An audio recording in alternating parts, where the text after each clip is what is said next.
Good afternoon, I'm Vicky McCullum with the Thursday edition of Our City COVID-19 News Show. We will be updating you on the latest information and resources around the COVID-19 pandemic while unpacking deeper issues as they emerge.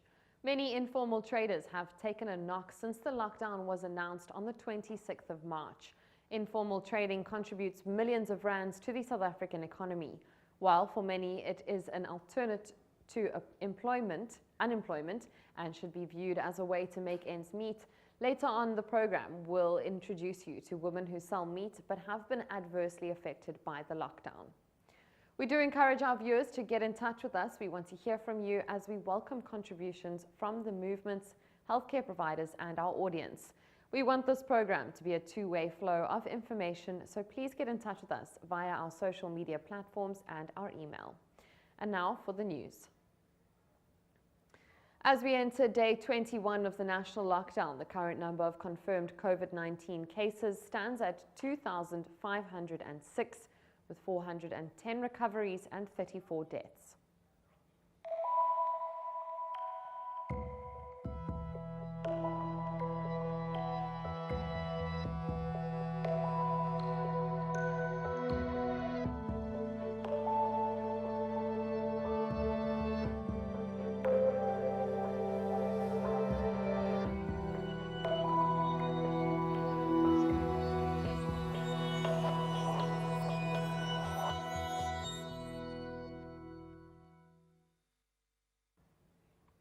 Members of the Bishop Lavis SAPS have arrested two suspects aged 32 and 21 for possession of unlicensed firearms and ammunition. They will appear in court soon where they will face charges. Members from Bishop Lavis Police, committed to remove illegal firearms from the community last night, were conducting crime prevention patrols in the area. In two unrelated cases during their shift, the members approached and searched suspects who were found in possession of 9mm pistols with ammunition. Both suspects, aged 32 and 21 respectively, will appear in court where they will be facing charges of the possession of unlicensed firearms and ammunition.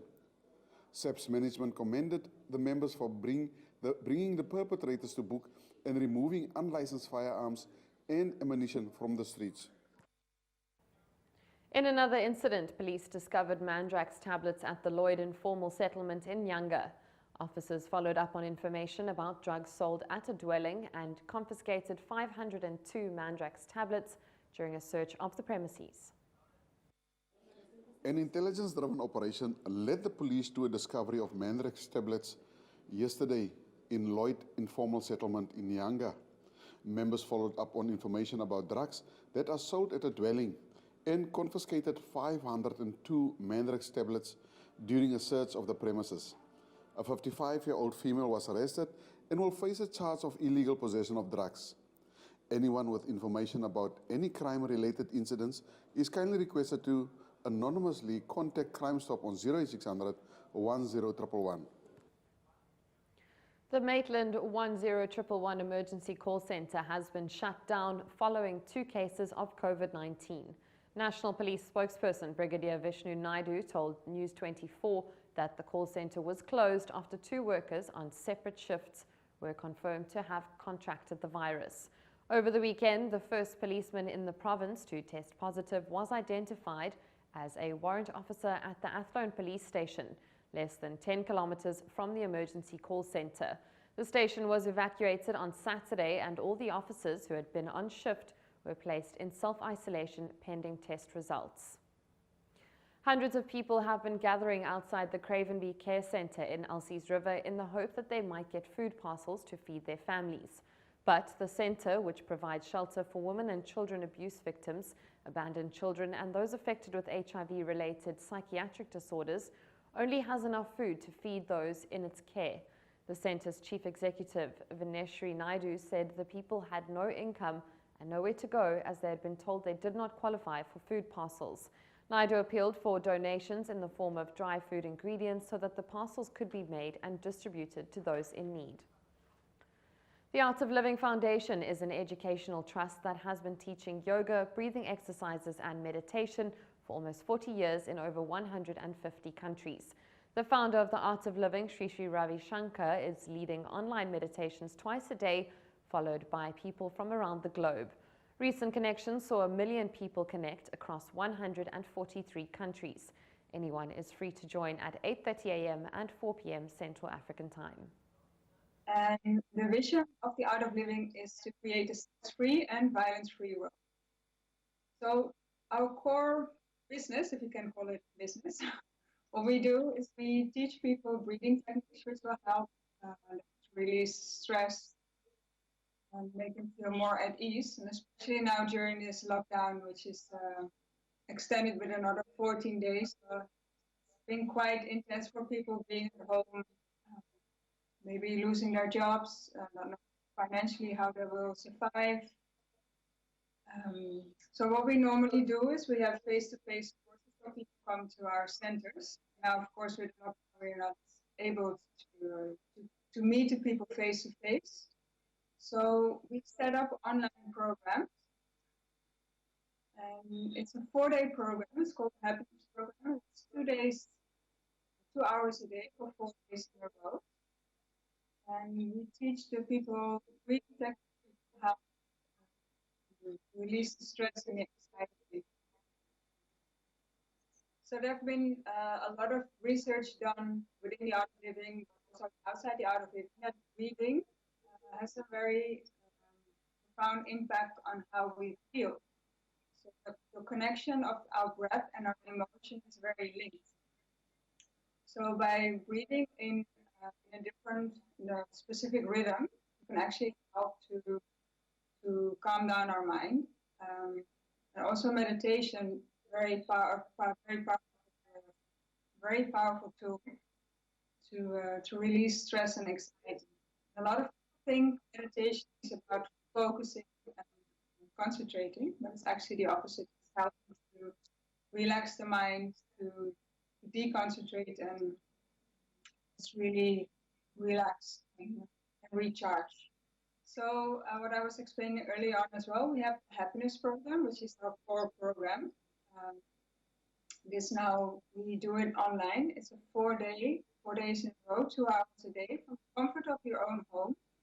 You will be taught some breathing techniques, but I just explained how it's very powerful to recharge and de-stress our minds. Some really nice knowledge about how to implement this stressful time, like how to overcome fears and anxieties we have. We apologize for the poor sound on that insert. Following the closure of various supermarkets, health officials are going door to door to find customers who might have come into contact with employees who tested positive for COVID-19. Checkers in Bayside Mall, Tableview, shut its doors on Tuesday after an employee tested positive for the coronavirus following the closure last Tuesday of Shoprite Bottersig. Shoprite in Athlone closed on Sunday following confirmation of cases at each store. Meanwhile, the Shoprite group said all those who had close contact with infected people were now in self-quarantine for 14 days and the stores would reopen in consultation with the Provincial Department of Health. Now it's time for an ad break. We'll be back shortly.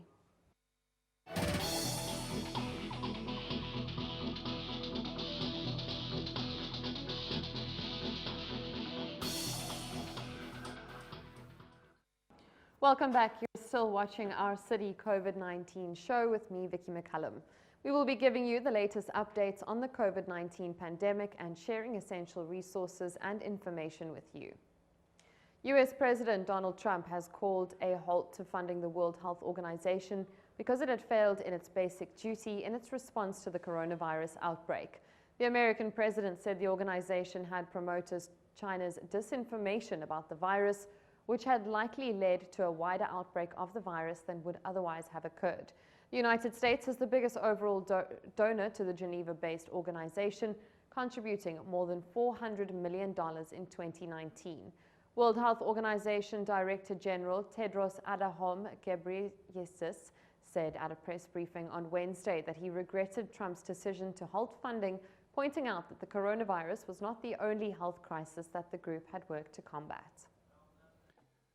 The United States of America has been a long-standing and generous friend to WHO, and we hope it will continue to be so. We regret the decision of the President of the United States to order a hold in funding to the World Health Organization. With support from the people and government of the United States, WHO works to improve the health of many of the world's poorest and most vulnerable people. WHO is not only fighting COVID-19, we're also working to address polio, measles, malaria, Ebola, HIV, tuberculosis, malnutrition, cancer, diabetes, mental health, and many other diseases and conditions. We also work with countries to strengthen health systems and improve access to life-saving health services. WHO is reviewing the impact of our work of any withdrawal of US funding, and will work with our partners to fill any financial gaps we face and to ensure our work continues uninterrupted. Our commitment to public health, science, and to serving all the people of the world without fear or favor remains absolute. Our mission and mandate are to work with all nations equally, without regard to size of their populations or economies. COVID-19 does not discriminate between rich nations and poor, large nations and small. It does not discriminate between nationalities, ethnicities, or ideologies. Neither do we. This is a time for all of us to be united in our common struggle against a common threat, a dangerous enemy. When we're divided, the virus exploits the cracks between us. We're committed to serving the world's people and to accountability for the resources with which we're entrusted. In due course, WHO's performance in tackling this pandemic will be reviewed by WHO's member states and the independent bodies that are in place to ensure transparency and accountability, for that matter, involving all responders. This is part of the usual process put in place by our member states. No doubt, areas for improvement will be identified, and there will be lessons for all of us to learn. But for now, our focus, my focus, is on stopping this virus and saving lives. WHO is grateful to the many nations, organizations, and individuals who have expressed their support and commitment to WHO in recent days, including their financial commitment. We welcome this demonstration of global solidarity, because solidarity is the rule of the game to defeat COVID-19. WHO is getting on with the job. We're continuing to study this virus every moment of every day. We're learning from many countries about what works, and we're sharing that information with the world. There are more than 1.5 million enrollments in WHO's online courses through openwho.org, and we will continue to expand this platform to train many more millions so we can fight COVID effectively. The Western Cape Health MEC, Norma French-Mbombo, has opened a screening and triage centre at Mitchells Plain Hospital to help it increase mass community testing. This is one of the 17 triage centres in the province to boost testing at existing health facilities. Earlier this week, the COVID-19 Ministerial Advisory Committee chairperson, Professor Salim Abdul Karim, outlined some measures the country needs to take to contain COVID-19. In response, the health department has set up more screening and triage units to increase testing and tracing contacts. The purpose for these is about, instead of people joining the whole of the queue that goes to the EC, and sometimes they are presenting with the respiratory problems, where you'll find that they'll need a testing. It may take long for that person to be seen, and probably by the time that gets tested, we'll have infected as many. When we have now these using the separate entrance, it makes it easier for those who present with the respiratory problems, can immediately to be sifted from the others, and they can get tested. If some of them, maybe they are so serious that they may need an oxygen, there will be some kind of a stretchers or the beds where they can put an oxygen. And if there are others who are really critical, it's easier immediately to divert them to the COVID beds, because we do have dedicated COVID hospital beds inside the hospitals. Mitchell's Plain now has its triage and testing centre that will be used for mass community screening and testing. The mostly screening. We're not going to test anyone on the demand. They will have to be screened and the testing according to the National Institute of Communicable Disease guidelines who should be screened and what is that after the testing. We plan now to open this 7 days a week from 7 to 7. But then, as all the plans of COVID, we learn as we develop them and we learn as it goes. If we have to change, we have to adjust, that will definitely happen. Hopefully that we will be ready and the first patient will come by Monday. We can open the door for the patients to come in and we start screening and testing. We allocated the staff, equipment, thanks to the department. We've got all the equipment which is important to here for the testings and all this hospital layout and floor. It's the final stages that where we get patient on Monday. We will be ready. As the number of COVID-19 confirmed cases in Mitchell's Plain sits at 18 and is expected to increase now there's a testing centre, Western Cape Premier Alan Windey says that the triage units assist to ease some of the pressure on the health facilities. We've all got to make sure that we follow the rules, and then we'll mitigate the risk, we'll mitigate the spread as much as we can, so that we give the opportunity to our health facilities to cope, because that's going to be the real pressure. Can our systems cope? But of course, when we invest in places like this, create that extra space, that's creating the extra space for that coping mechanism. When we start to see that uptick, we can actually have more beds, we can have more processes, and we can deal with more people, so they're at least in here and not in a car park or sitting in some ambulance somewhere that can't even get in here. As the number of COVID-19 cases in the Western Cape increased, more triage units will be put in place to lessen the pressure on the health facilities. And not only that, but to identify the hotspots in the province. Octavia Ndlovu for Our City News, Mitchell's Plain. Speaking at the opening of the Mitchell's Plain COVID-19 Triage Centre, Western Cape Premier Alan Windey said that the chaos that erupted in Mitchell's Plain over food parcels was caused by confusion, and that the department is working on a way to prioritise those who need assistance the most. People were being told that SAS is delivering parcels here and that the municipality is delivering there, and it just creates confusion. And then on top of that, we've got a call centre. And we, over the weekend, had to do special bids to increase the number of people in the call centre. So I think we built up from 2,500. We were about 10,000 calls a day, and I think we're sitting right around 14,500 calls a day coming into the call centers. So you can see it's very dynamic, it's very complex, and it is not all coordinated. So that's the big trick at the moment. I think we're about 80% there on coordination, but it's because there's not 100% coordination, you start to get confusion. And then at the same time, the thing that really worries me is I call it the missing middle. So we know we've got 1.6 million people in our province who receive a social grant. We know where they live, we know who they are, and we GIS map them across the province.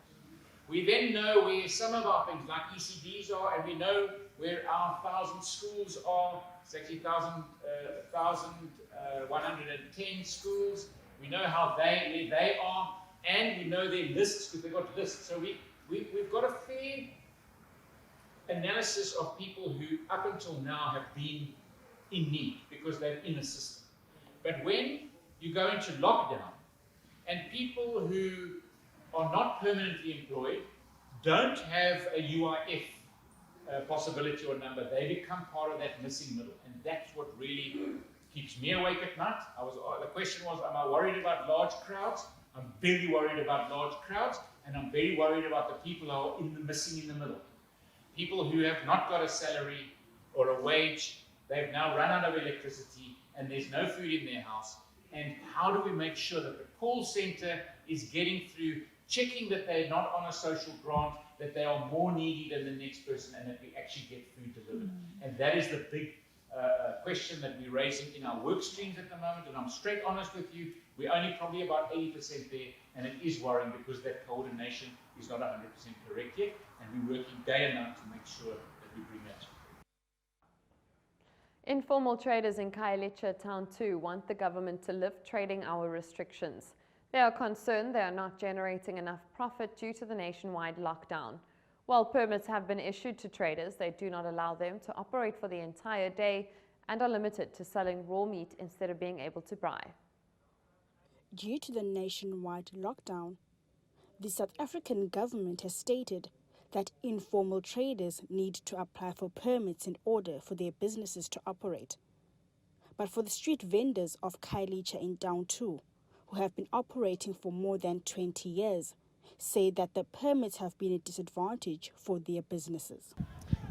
Business imbi kakhulu ngoku umzekelo ngoku kuthiwa masenze i-permit. Ezi permits ziqala from 8 ekuseni siyotsho ngo-5. Ofuthi ngoku ibhizinesi ngelaa xesha lika-5 kukhona iqalayo ukuthi ngoku inzima kakhulu. Umzekelo nale permit ngoku ithi masithengise ukutya okukrwada. Ofuthi ke ngoku intsokolo kakhulu ukuthi umzekelo njengoba sithengisa inyama njengoba siyojathini siyasokola ngoba umzekelo ngoku uyakwazi umuntu ayothenga inyama yakhe ebhukshara angezi ukuthi kanti into ibabiza ukuthi ukuba besithengisa inyama eyojiweyo. Ngoku isisokolisa kakhulu thina ngoku siyalamba siyasokola ibhizinesi ayikho sihleli nangoku quiet kunje.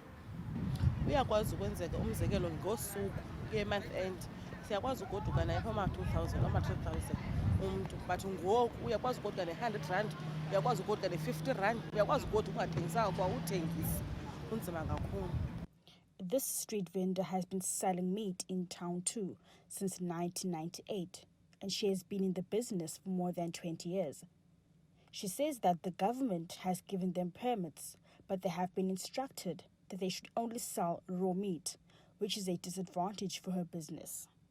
Ndine-5 years ngoku ndizimele, but ufika kwam nqa ndafika ngo-1998 ndisasebenza phantsi komntu, so ndilapha esiteni ndina more than 20 years. So ii-challenges esibhekene nazo urhulumente usinikele ii-permits, but azincedi into kuba kuthiwa masithengise inyama ekrwada. Ufishe ke siyasokola inyama ekrwada, abantu babheka ebhutsha bayozithengela, sisokola ke sihleli apha kulo mqwebedu sijongene naloo nyama ekrwada. Akukho songa endlini silapha nje. Ayithengwa kakhulu ngolaa hlobo efanele ithengwa ngalo kuba lo simelene nesilarha esilapha kuca kwethu. Nanku futhi town ayipa uthengisela nyama ekrwada, abantu ke ngoba babona uba mabawuzithengela apha bawuzenzele ezindlini. Ever since the lockdown took place, the vendors say that they don't have many customers that come and buy meat. Before the lockdown, they were able to make enough money and support their families. Ngela xesha besivulile sisebenza ne at least bukwazi ba ndibe nayo i200 na i100 endifumanayo senikwazi ba ndithenga isonka neparafini endlini nikwazi upheka kutya abantwana.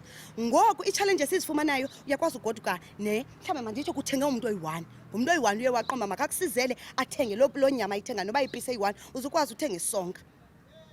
The vendors say that the permits have been a disadvantage for their business, as they are unable to operate until late in the evening.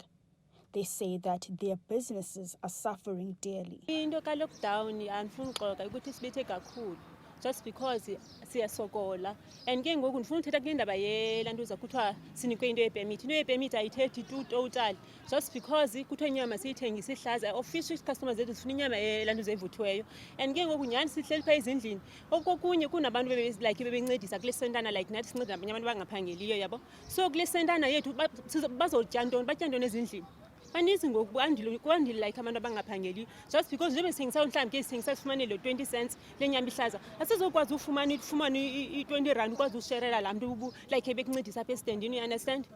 And okunye ndifuna ukuveza bakhona abantu like aba like bakhona abantu like bangaphilanga bahlala apha like bebelambile esuswini like abantu bangaphilanga yabona so besidla ngoba nceda like mhlawumbi ikhukho inyama elapha then sibenzele ukutya batye like xa sibabona nje mesithengisa nyama mhlawumbi kubuhlungu balambile iyasibetha shem iyasibetha tu akho nto intle. The traders are pleading with the government to lift the regulation of selling raw meat and to be lenient on the operating times, as this is having a dire financial constraint on their businesses. For Our City News, I'm Zanele Mvana Kairija. We're taking a short ad break. When we come back, we'll look at what's buzzing on social media with Octavia and Lovu.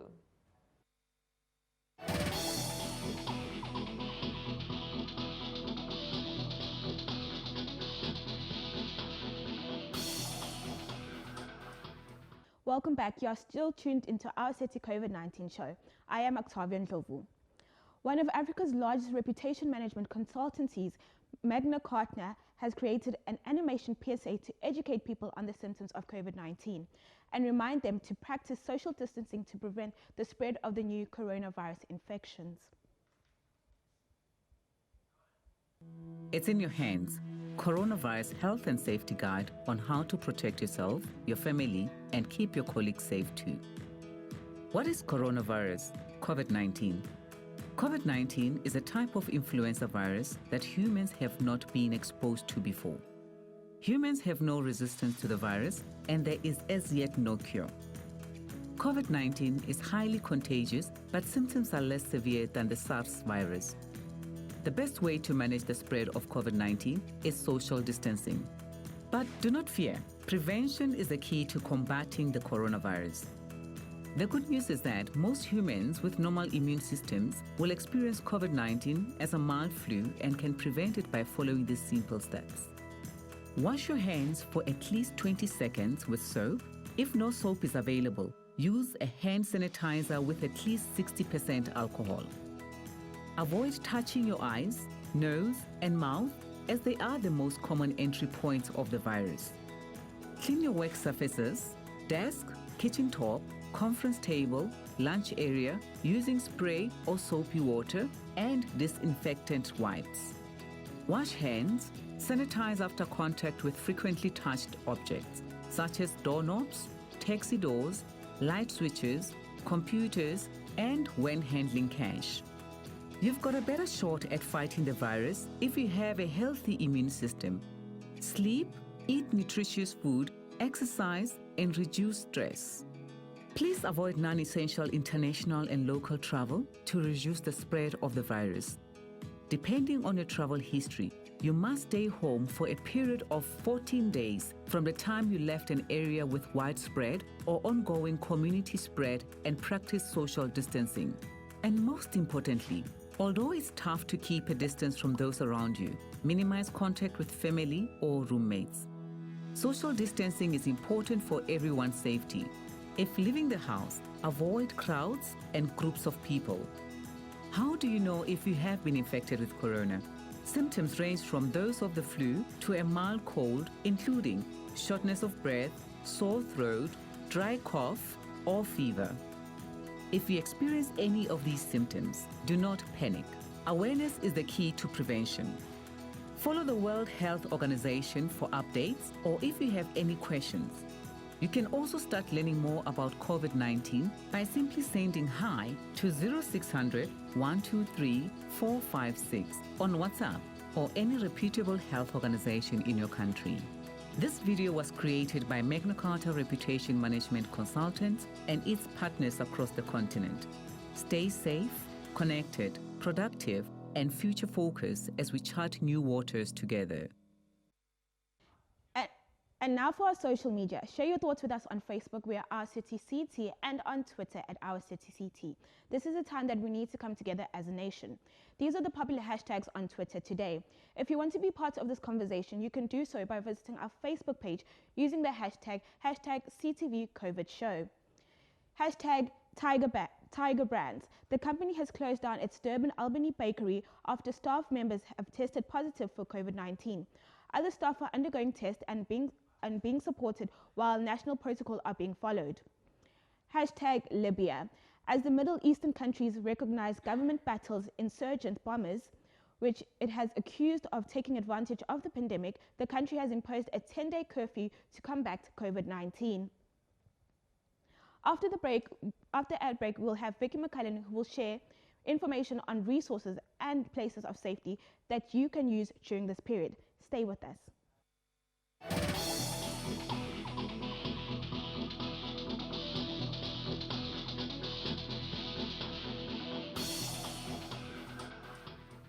Welcome back. You're still tuned to Our City, the COVID show with me, Vicky McCullum. Before the ad break, Octavia and Lovu looked at what has the nation buzzing on social media platforms. For your latest news around the COVID-19 pandemic and to see what other Cape Townians are doing to keep safe, tune in to Cape Town TV Daily. Speaking about what Cape Townians are doing, here are some organizations helping communities stay safe. Athlone House of Strength, AHOS, established in 2001, is a shelter for abused women and children. They also offer telephonic counseling. If you need assistance during lockdown or would like to assist, contact 021-862-9983. Mosaic offers counseling and legal aid for women and girl survivors of domestic violence and abuse. For assistance, contact 021-761-7585. South African Depression and Anxiety Group, a 24-hour helpline, is available if you need counseling for depression or anxiety. Contact 0800-456-789 or SMS 31293. Food for COVID-19. The National Association of Childcare Workers is distributing food parcels to vulnerable families and children. If you are able to donate or need help, contact 082-418-7918 or 082-550-9465. Solomon's Haven, help feed 500 elderly people, children and homeless people in the Cape Flats area. To donate, contact Khanif on 083-485-7921. Greetings. My name is Totsi Memela, your SASSA CEO. Our grant payment dates have changed. Disability and older persons grants will be paid on the 4th and the 5th of May 2020. Any grants linked to those accounts will be available on the same dates. All other grants will be paid from the 6th of May 2020. Note that your money will still be available after the payment date. This is our contribution to maintaining social distance and protecting the vulnerable from congestions at access points. Wash your hands regularly and keep that 1 meter distance. SASSA cares. That's all we have for you today, but if you have something to say, we want to hear from you. You can send your comments, news and questions to us via Facebook at Our City CT, on Twitter at Our City CT, or get in touch with us on email at ourcity@capetowntv.org. This is a time we need to come together as a nation, so if you're not sure about something, send us your questions and we'll try to find the answers for you. You can also call us on 021-448-0448. From me, Vicky McCullum and Octavia and Lovu, have a great day. Goodbye.